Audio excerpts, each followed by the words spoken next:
I am going back to school. Honestly, I am super excited about this. I know there is a number of students who are subscribed to my channel, so having this experience of going back to school after a long time is probably going to be very relatable for a lot of you.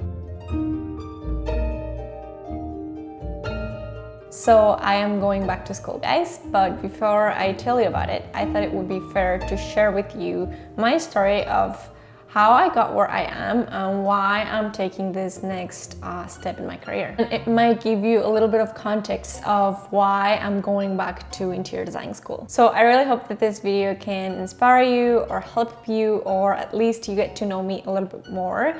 Since I started this YouTube channel, my whole mission has been to be a guide for other interior designers and specifically interior design students, because I have been there and I really want to help those who are going through the same thing.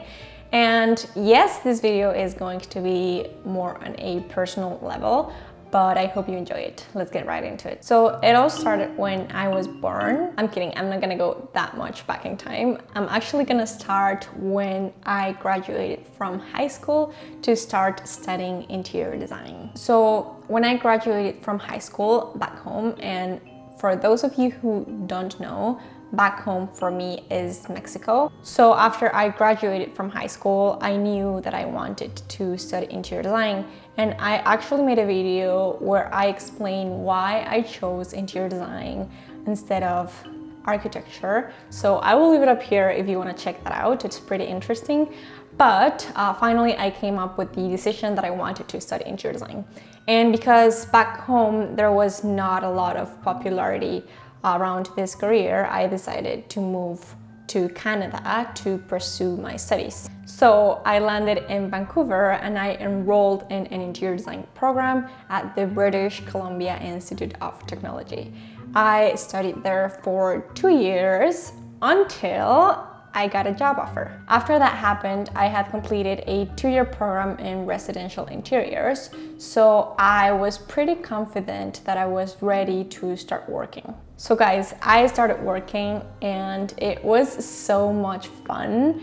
I remember me and the junior interior designers, we were given the very easy tasks at the beginning because we were brand new. So we were doing like material selections, we would go to furniture stores and choose furniture, and then we were doing a lot of design boards, mood boards, selecting fabric and working in Sketchup most of the time. It was really so much fun, and eventually I started to be given bigger responsibilities, and I was doing a little bit more of space planning and construction drawings, and then at some point I was placing material orders. So there were a lot of things that, to be honest with you, I wasn't prepared for. And it was quite a challenge, but I learned a ton of things working that first job. And something that I realized pretty early was that time is never in your favor. When you are working, there are deadlines for everything. So you have to think fast, you have to sketch fast, you have to design fast, you have to model fast, you have to solve problems in a timely manner, and it can be a little bit stressful sometimes, but this is part of how the industry works. So working early in my career, like very soon after I was in school, was actually the best thing that could have happened to me, because I learned a ton of stuff that is kind of impossible to learn while you are in school. So it was all fun and games, except when we were designing commercial projects. And I always had this constant worry that because I had not completed a commercial interior design program, I only did residential interior designs, I was having a little bit of a hard time when we were working on commercial projects. I had little to no clue of how commercial design works. And although I was learning a lot of things from my coworkers, it was still a challenge for me. I lived with that for a big while, and I was just working on commercial projects, sometimes mostly on residential. I also took some freelance And until last year, it was that I started this YouTube channel, because when life hits you in the face, you kind of want to prevent this from happening to other people.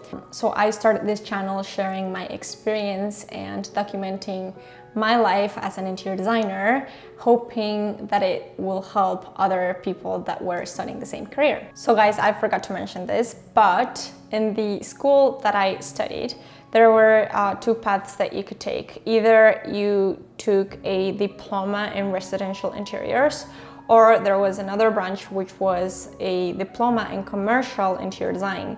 And that path could also take you to a bachelor's degree in interior design. So when I studied, I only studied residential interior design. And it was around that time that I finished the residential interior design program that I got this job offer. So there was really no time for me to think it twice, because I wanted to take this job right away. So fast forward to when I was working, I was doing pretty good at work, and I stayed there for a while, until there came a point where I had to make a decision. After having some experience, I decided that I wanted to change my environment a little bit.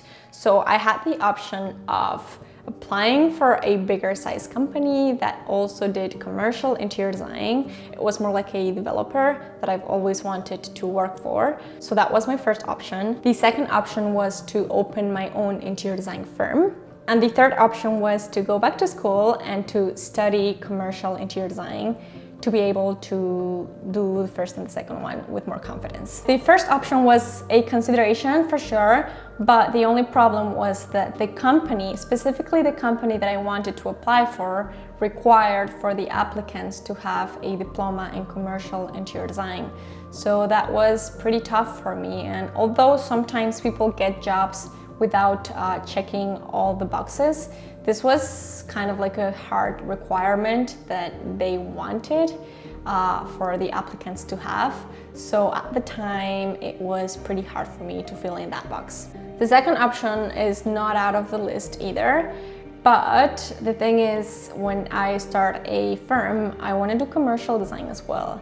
And I don't know any, I know because I have worked in commercial design projects, but to be able to do everything my own, I want to have a very good understanding of what I'm doing. So this is why this is something that I will have to put off for a while. And the third option was also not very easy, because specifically in the institute that I studied, the commercial interior design program has a competitive entry, which means that every year they only accept 21 students for the full-time program. And there is a bunch of requirements that you have to meet. You have to do a test and submit a portfolio and do an English test and have 70% GPA or 65, I don't know what it is right now. But there was a bunch of requirements. Oh, also you had to have 3 credits of general electives, which means that you had to take courses that are not related to interior design, so more like general education. So there were a bunch of things that you had to do beforehand, and then you had to make a test, and then they would only choose 21 students. And this school is one of the best interior design institutes here in Vancouver. So the number of applicants is a lot. So what did I do? I did number 1 and number 3. I started to apply for jobs. Especially, I did apply for that company that I wanted to work for.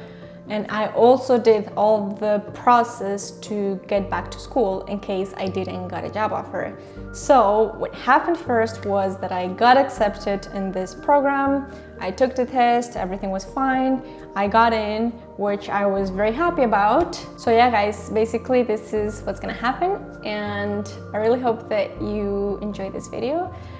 This is what's happening with my life right now. I didn't think that I had a chance to tell you how my career story was like, so this is what it is. And I'm gonna be posting on YouTube for all this time, don't worry about that. There are gonna be some school videos. If that's something that you are interested into, let me know. I know there's a lot of students that watch my content, so I thought it would be interesting to show you how school life is for me. Anyway, just let me know. And with that, I will see you guys on my next video. Bye bye.